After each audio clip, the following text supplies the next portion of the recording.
পানি মোছেন না, জিজ্ঞেস করলে বলে ওজুর পানি বরকতময়, এর জন্য শরীরে শুকাচ্ছি। তাদেরই বক্তব্য কতটুকু সঠিক? চেহারা সৌন্দর্য বৃদ্ধির জন্য কোনো আমল আছে কিনা? নামাজ পড়ার সময় প্রায় দেখা যায় কত রাকাত পড়ছি ভুলে যাই। অনেক চেষ্টা করেও মনে করতে পারি না, তখন নিজের প্রতি খুব রাগ হয় এবং নিয়ত ছেড়ে দিয়ে আবার পুনরায় নামাজ শুরু করি। এক্ষেত্রে আসলে আমার করণীয় কি? 3/4 প্যান্ট পরে নামাজ পড়া যাবে কিনা? যেখানে এখনো শিক্ষা ও সভ্যতার আলো পৌঁছায়নি, তাদের কাছে দিনের দাওয়াত পৌঁছেনি, মৃত্যুর পর তাদের হিসাব কিসের ভিত্তিতে হবে?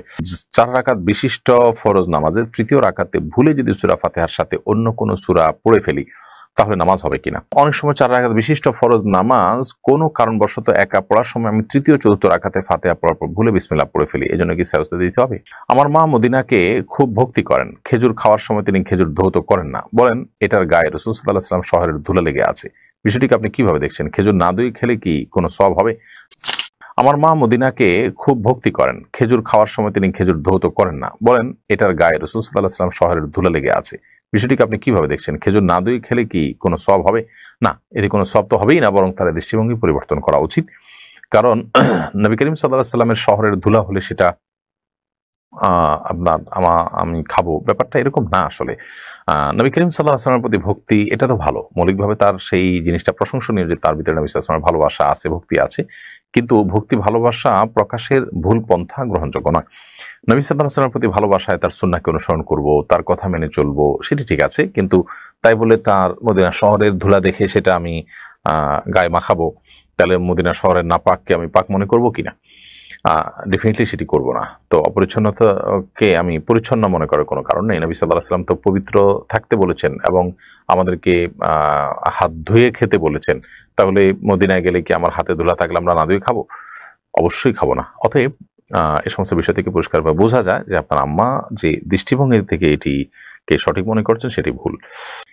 HM আলী আহমেদ লিখেছেন, অনেক সময় 4 রাকাত বিশিষ্ট ফরজ নামাজ কোনো কারণবশত একা পড়ার সময় আমি তৃতীয় চতুর্থ রাকাতে ফাতিহা পড়ার পর ভুলে বিসমিল্লাহ পড়ে ফেলি, এজন্য কি সাজদা দিতে হবে? উত্তর হলো না, এখানে আপনাকে সাজদা দিতে হবে না। পরে অনজিলা খাতুন আপনি লিখেছেন এই আইডি থেকে, 4 রাকাত বিশিষ্ট ফরজ নামাজের তৃতীয় রাকাতে ভুলে যদি সূরা ফাতিহার সাথে অন্য কোনো সূরা পড়ে ফেলি, তাহলে নামাজ হবে কিনা? 4 রাকাত বিশিষ্ট ফরজ নামাজের তৃতীয় রাকাতে সূরা ফাতিহার পর অন্য কোনো সূরা আপনি পড়ে ফেললে নামাজ হয়ে যাবে, নামাজ হবে না, ব্যাপারটা সেই লেভেলের না। ফারুক আব্দুল্লাহ লিখেছেন, যেখানে এখনো শিক্ষা ও সভ্যতার আলো পৌঁছায়নি, তাদের কাছে দিনের দাওয়াত পৌঁছেনি, মৃত্যুর পর তাদের হিসাব কিসের ভিত্তিতে হবে? এ বিষয়ে আমরা এর আগে বহুবার প্রশ্নের উত্তর দিয়েছি।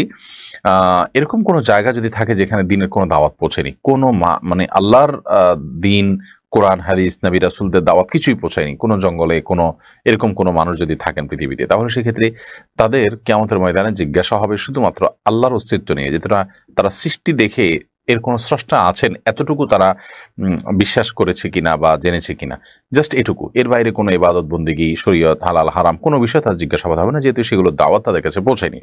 আল্লাহ তাআলা যেহেতু তাদেরকে বিবেক দিয়েছেন, বুদ্ধি দিয়েছেন, সুস্থ বিবেক বুদ্ধি, এটা দিয়ে আল্লাহ সৃষ্টি জগৎ দেখে এর যে একজন স্রষ্টা আছেন, মহান স্রষ্টা, শুধুমাত্র এইটুকু তাদের উপলব্ধিতে থাকা, তাদের বিশ্বাসে থাকা, এটা অপরিহার্য।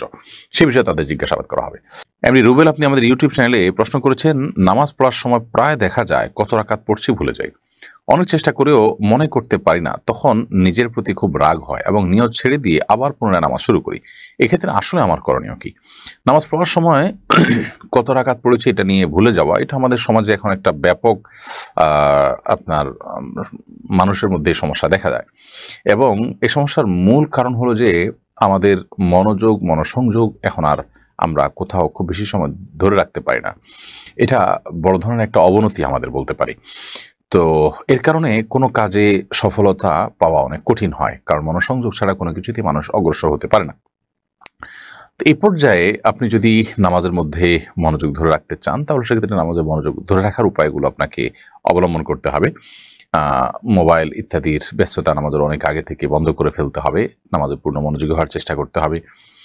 প্রতিটা রুকুন খুব দীর্ঘ সময় নিয়ে করার চেষ্টা করতে হবে। কি পড়ছি কি বলছি নামাজে সেগুলো বুঝে বুঝে পড়ার চেষ্টা করতে হবে।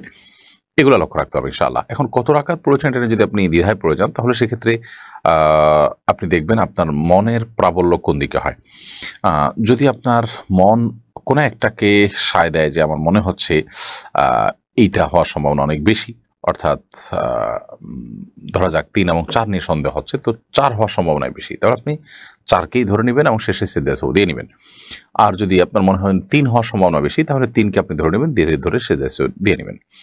আর যদি 3 এবং 4 নিয়ে সন্দেহ হয় এবং আপনি ঠিক মাঝামাঝি পর্যায়ে দাঁড়িয়ে থাকেন, 3 বা 4 কোনো দিকে আপনার মনের ঝোঁক বেশি না হয়, আপনি একেবারে ঠিক মাঝখানে দাঁড়িয়ে থাকেন, কোনো দিকেই মন ঝুঁকছে না, তাহলে সেক্ষেত্রে আপনি কমটা ধরে নেবেন, ধরে 3 ধরে নিয়ে আপনি নামাজ শেষ করে শেষে সিজদা সাহু দিয়ে নেবেন। তাসনিমা আক্তার লিখেছেন, চেহারার সৌন্দর্য বৃদ্ধির জন্য কোনো আমল আছে কিনা?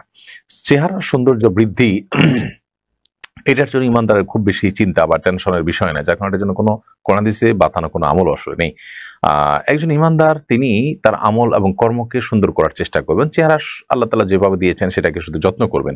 এটাকে আরো সৌন্দর্য বৃদ্ধি করা ইসলামে নাজায়েজ নয়, কিন্তু এটা ইমানদারের কাছে কোনো গুরুত্বপূর্ণ আইটেমই না যে এটার জন্য কোরআন হাদিসে আলাদা করে কোনো দোয়া শিখাবে।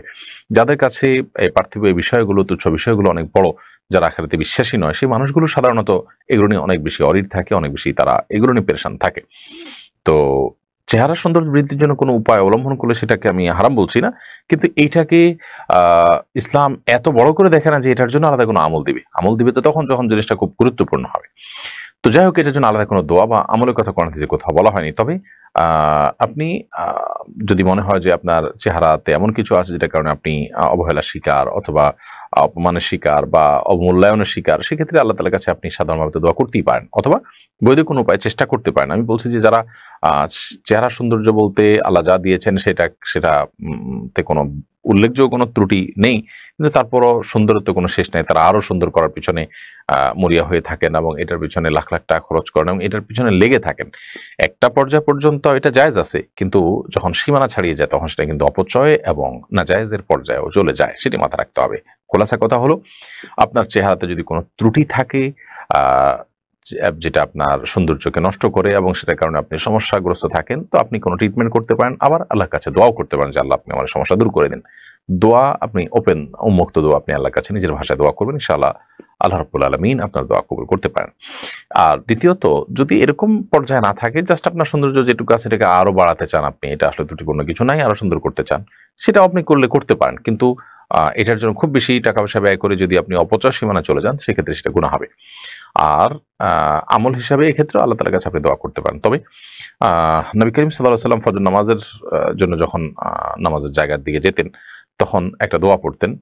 বিভিন্ন হাদিস দ্বারা বিভিন্ন দোয়ার কথা প্রমাণিত আছে, ভিতরে একটা হলো আল্লাহুম্মা জাআল ফি কলবি নূর ওয়া ফি ওয়াজহি নূর, আল্লাহ আমার চেহারাকে আপনি আলোকিত করে দিন। এটা অবশ্য বাহ্যিক সৌন্দর্য নয়, এটা হলো ঈমানের একটা নূর, যেটা যেটা আপনার এই চামড়ার সৌন্দর্য নয়, যেটার মধ্যে এক ধরনের লাবণ্য থাকবে, এক ধরনের সৌন্দর্য থাকবে, অভাবনীয়, অকল্পনীয়, এবং যে সৌন্দর্যটা একেবারেই আপনার অতি প্রাকৃতিক। অতএব সেটার জন্য আল্লাহ তাআলার কাছে সে দোয়া আপনি করতে পারেন, সেটা ভিন্ন বিষয়। অনেকে অজুর পর অজুর পানি মোছেন না, জিজ্ঞেস করলে বলে অজুর পানি বরকতময়, এর জন্য শরীরে শুকাচ্ছি। তাদেরই বক্তব্য কতটুকু সঠিক?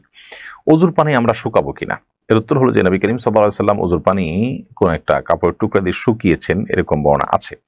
আবার মাঝে মধ্যে রেখে দিয়েছেন, এই বর্ণনাও আছে। অতএব দুইটাই সমান পর্যায়ে। তবে ঢালাওভাবে অজুর পানি না শুকিয়ে আপনি যেন শুকে যায় শরীরে, সেটার জন্য রেখে দেওয়া ব্যাপারে পরিষ্কার করে নির্দেশ করা হয়েছে নেই যে এটার ভিতরেই কল্যাণ আছে, বরং নবী সাল্লাল্লাহু আলাইহি ওয়াসাল্লাম থেকে দুইটারই আমল